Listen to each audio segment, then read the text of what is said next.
Bonjour, je suis Karine de la boutique L'Île Weasel et aujourd'hui je vais vous expliquer comment vous servir d'une aiguille à torsade.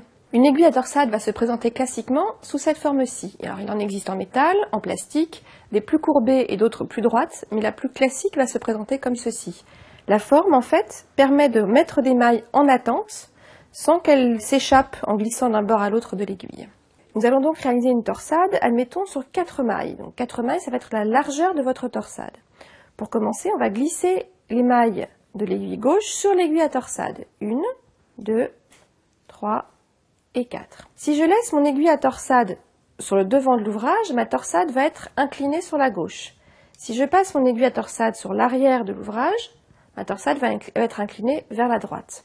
On va commencer par une torsade inclinée sur la gauche. On laisse donc nos 4 mailles en attente sur l'aiguille à torsade et on va continuer à tricoter les mailles suivantes.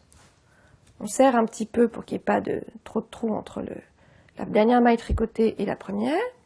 Et on tricote 4 autres mailles.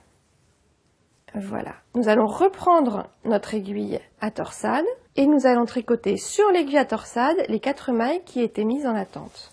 Alors en fonction de la façon dont on les a glissées, on va les tricoter par le brin avant ou, comme je suis en train de le faire, par le brin arrière. Vous continuez votre ouvrage jusqu'à la fin du rang.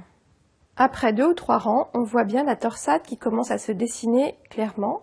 Donc une torsade inclinée vers la gauche, puisque nous avions laissé notre aiguille à torsade en attente sur l'avant de l'ouvrage.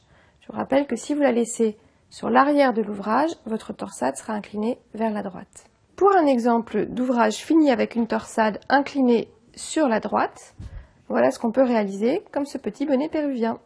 Sur l'endroit du tricot, et voilà la torsade sur l'envers. Vous savez désormais vous servir d'une aiguille à torsade. À vous les jolis pulls irlandais et très bon